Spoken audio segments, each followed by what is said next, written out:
sini adalah materi minyak wijen.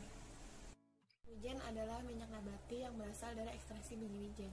Minyak wijen terdiri dari dua jenis. Yang pertama, ada minyak wijen yang berasal dari ekstraksi biji mentah. Yang kedua, berasal dari biji yang telah disangrai. Biasanya, biji wijen yang masih mentah akan menghasilkan minyak yang berwarna kuning keemasan atau berwarna bening, namun tidak mempunyai bau yang harum. Nah, yang kedua, minyak wijen yang telah disangrai biasanya akan berwarna coklat keemasan dan berbau harum. Standar mutu minyak wijen terdiri dari yang pertama ada kadar air, yang kedua ada warna, yang ketiga ada aroma, dan yang keempat ada kenampakan.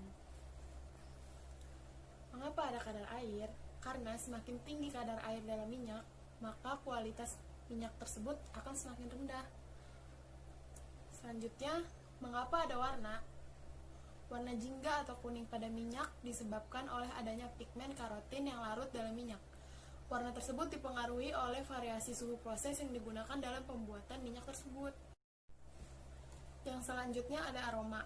Standar mutu aroma pada minyak wijen adalah tidak berbau tengik seperti minyak-minyak pada umumnya. Timbulnya aroma tersebut karena adanya zat bau tersebut bersifat volatil atau mudah menguap. Yang terakhir ada kenampakan. Kenampakan minyak wijen berhubungan dengan kejernihan dari minyak yang disajikan. Penyimpanan pada suhu kamar kemudian disaring memberikan warna yang lebih jernih. Lalu, kerusakan bahan pangan. Minyak bersifat mudah menyerap bau. Apabila bahan pembungkus dapat menyerap lemak, maka lemak yang tertutup ini akan teroksidasi oleh udara, sehingga rusak dan akan menimbulkan bau yang tidak sedap.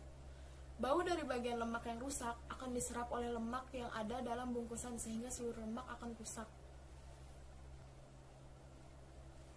Lalu bagaimana cara menyimpannya?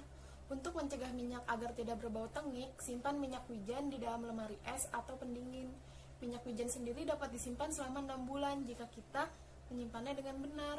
Beberapa faktor yang mempengaruhi lama penyimpanan minyak wijen yaitu adanya suhu, kontrol kelembapan, wadah, dan tingkat kehalusannya. Minyak wijen biasanya digunakan untuk marinasi pada masakan seperti daging dan ayam, untuk mengurangi bau amis pada masakan tersebut jika nanti diolah. Selanjutnya, sebagai campuran atau perasa pada makanan agar lebih nikmat, seperti misalnya pada nasi goreng, mie ayam, dimsum.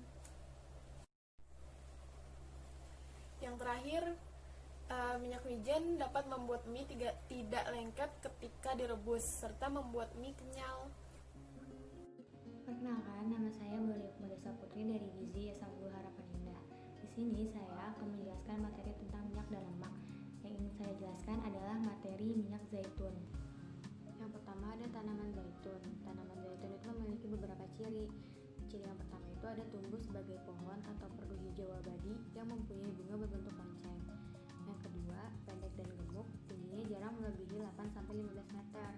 Dan yang ketiga, daun tunggal dengan kedudukan berhadapan tanpa daun penumpu.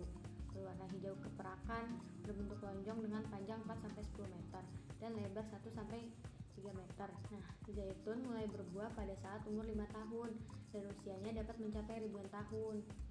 Sehingga yang tadinya perdu sudah berubah menjadi pohon besar. Pohon zaitun yang berumur ribuan tahun itu diantaranya pernah ditemukan di Palestina yang bertahan hidup hingga 2000 tahun. Zaitun dipanen pada waktu masih berwarna hijau sampai sudah berwarna ungu. Buah zaitun hitam dalam kaleng kemungkinan mengandung bahan kimia, biasanya ferrosulfat, yang menjadikannya berwarna hitam secara buatan. Biji olea Eropa biasanya dalam bahasa Inggris di Amerika disebut pear atau rock, sedangkan di Inggris sebagai stone. Semuanya bermakna batu. Nah, yang kedua itu ada standar mutu minyak zaitun. Minyak zaitun sebagai minyak makan. Apraksinya itu ada syarat mutu, cara pengambilan contoh, cara uji, cara pengemasan, dan syarat menandakan untuk minyak zaitun sebagai minyak makan. Syarat mutunya itu mencakup jenis uji warna, bau, dan rasa, air, dan kotoran. Tidak ada keterangan komposisi-komposisi tertentu dalam pembuatan minyak zaitun.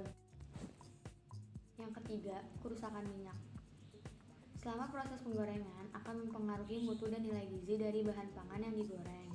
Pada lemak dan minyak dikenal ada dua tipe kerusakan yang utama, yaitu ketengikan dan hidrolisis. Ketengikan terjadi bila komponen cita rasa dan bau mudah menguap terbentuk sebagai akibat kerusakan oksidatif dari lemak dan minyak yang tak jenuh. Komponen-komponen ini menyebabkan bau dan cita rasa yang tidak diinginkan dalam lemak dan minyak dan produk-produk yang mengandung lemak dan minyak. Yang keempat itu ada tips menyimpan minyak zaitun. Jangan menyimpan minyak zaitun di botol plastik seperti minyak goreng pada umumnya. Simpan minyak zaitun pada botol kaca. Namun, minyak zaitun ini tidak perlu disimpan di dalam kulkas, cukup di suhu ruang. Pastikan meletakkan botol kemasannya di tempat yang tidak terpapar sinar matahari.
Diperoleh dua tipe minyak. Yang pertama itu ada minyak olive oil dan pomace oil.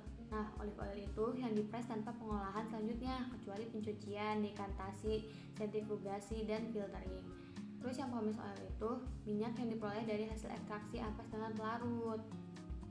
Sekian penjelasan dari saya, kurang lebihnya mohon maaf. Wassalamualaikum warahmatullahi wabarakatuh.